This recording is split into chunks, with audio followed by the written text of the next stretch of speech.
Hello, my Christmas enthusiast friends, and welcome back to another video by yours truly, Happy Hot Home. I'm so happy that you loved our kitchen Christmas tree. It is one of my favorites. It is such a beautiful green tree.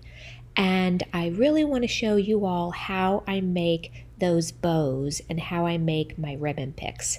And I'm going to show you later on in the video, I'm going to show you other methods too of tying ribbon on your tree. But in the beginning here, I am going to focus on the ribbon picks specifically for this tree that I made. So before I get into how to make these ribbon picks, I am posting this video from Nashville, Tennessee. That's right, I took a few days off from decorating our home and traveled down to Nashville with some girlfriends and hope to have just a stupendous time.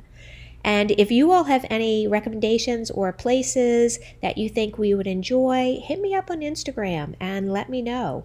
Looking for things to do. My friend already has a lot of things planned.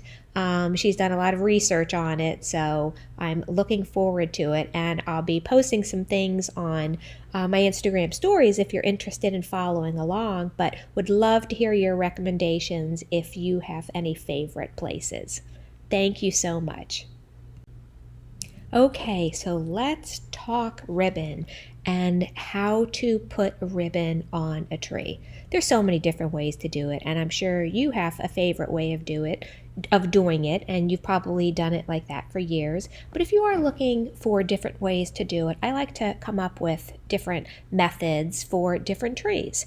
Some years I'm in the mood to do it one way, other years I'm in the mood to do it another way. Sometimes I just wait until the end of decorating a tree and look at it and just try to decide what will look best for that particular tree. So last year I had a royal blue theme to our kitchen, and I used the same ribbon, but I kept it in one long strand. I didn't cut it, and I just wrapped it all the way around the tree. So I made the decision this year, I wanted to do something different, and I wanted to do ribbon picks, and I didn't want, to wrap all the way around the tree. So I made the very difficult decision of cutting the ribbon. You all, I'm sure you can feel my pain, and you've probably been through it too. But when you buy, some fairly expensive ribbon, it can be a little scary to cut it because there's no going back after you cut it. So I had to think long and hard about how I wanted to do this before I took the scissors to my very precious ribbon. So I am using 3 pieces of ribbon for my ribbon picks. You don't have to use 3 pieces. I just wanted to use 3 pieces. I've done it with 2 pieces and it's beautiful, but this is the first time I am actually using 3 pieces. If you happen to catch my video of our living room, sunroom, Christmas tree that I did similar picks in there with some double and some triple loop, and I only used 2 pieces of ribbon. So when I did the ribbon loops in the sunroom, I used 2 pieces of ribbon that were the same width. And there were 2 pieces and they were each 4 inches. So when I put them on the tree, I pulled them apart so that they would show and have an overlapping look. But what I'm doing here is I am using 3 pieces of ribbon and all different widths. They are not the same widths. So my 3 pieces of ribbon are all 10 yards. Each one of them is 10 yards. And I have a 5-inch width, the gold ribbon. And then the burgundy ribbon is 4 inches. And the smallest ribbon is 2.5 inches. So the first thing I needed to decide when doing my ribbon picks is how tall my tree is. It's a 9-foot tree. how many ribbon picks do I want to put on the tree, and how many yards do I have and how many yards do I need to make the amount of picks that I want. So I bought this ribbon, all three rolls of ribbon last year, so they're no longer available. So I only had what I had. I couldn't buy any more. So I had to decide from there what to do. I had 10 yards of each roll, and I wanted to make 5 picks. So that means I would have 2 yards for each pick. So what I've been doing this whole time that you've been watching is measuring each strand. Like I said, I have 10 yards and I need to divide them into 5. So I want to do 2 yards for each. I first layered them, I measured them, and then I cut them. So you know, once you cut, you can't go back. So you want to be very careful in measuring, as evenly as you can, even if you have to unroll the ribbon all the way at the beginning to make sure that it actually is 10 yards and not, 9.7, and that's going to mess you up somewhere, and then you need to account for those, extra few inches. So you just need to really think it through your head on how much you need and how you want to precisely cut it to get it even. So I am layering them all, and I'm making sure that each one of them is 2 yards. Okay, so I'm just about finishing up the cutting of my 5 strands, and we are getting ready to move on to the next step of creating these beautiful ribbon picks.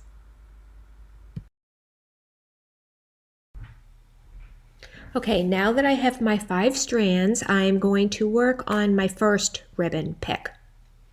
So to make things a little bit easier, I'm using a stapler, and I am attaching the 3 ribbon pieces to each other. It's going to give more stability to the ribbon, and it's going to make it easier to work with. So you do want to get a stapler and use this little trick to make things a little bit easier in the long run. So I've put a few staples in the 3 layers to attach them together, and I have made 1 loop, and I have stapled the 1 loop together so it stays firm. And now I am creating a second loop, as you can see, and the second loop is going to be roughly the same size as the first. I am going to create 3 loops, and I want them to be all roughly the same size. So I'm just going to kind of work with them in my hand, play around with them, try to get the same size and leave about a yard as the tail. So the 3 loops are roughly a yard, and then the second yard is the tail. So, and as you can see, I am putting a few staples there just to keep them firm together. And if you are worried about the staples showing, that is okay. I have a trick for that too.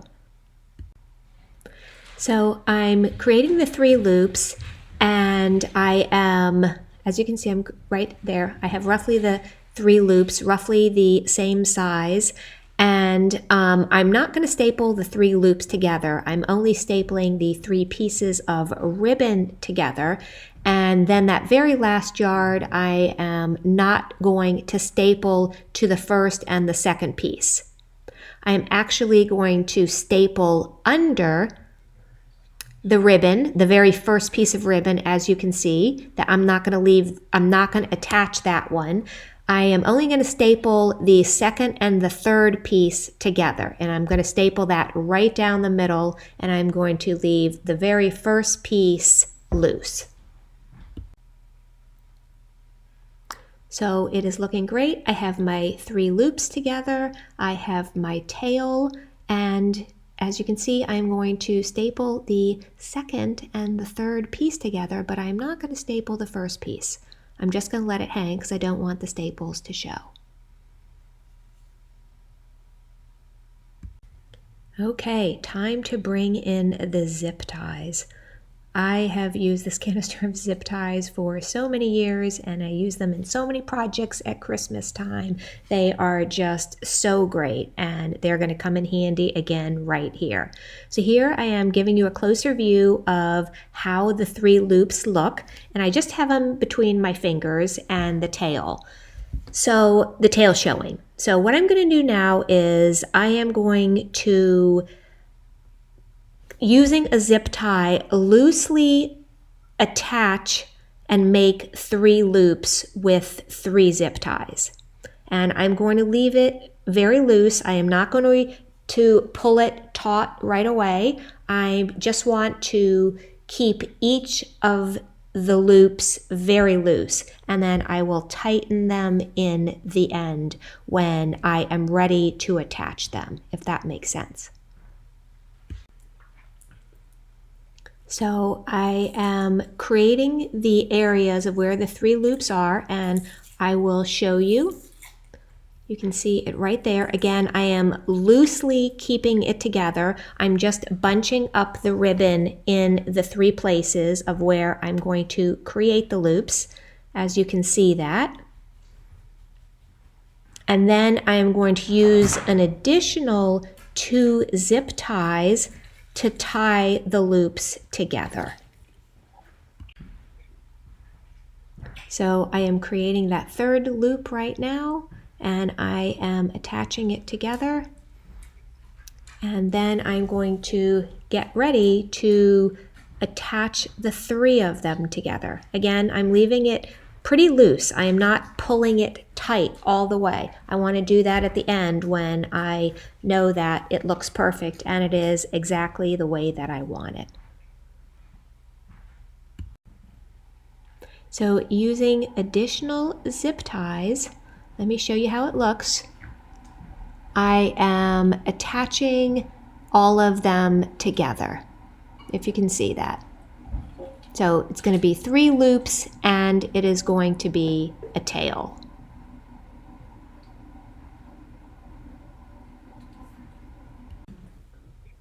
And when I feel comfortable that my 3 loops are all roughly the same size and the tail looks good, then I'm going to go ahead and tighten everything to keep it really secure. But I'm not going to tighten all of the 5 zip ties until that point. So now I am going to tighten all of the zip ties. I am going to fluff everything, make sure that the loops are nice and round and that everything looks great. And let me show you what it looks like. See, we have 3 loops all tied together using 5 zip ties.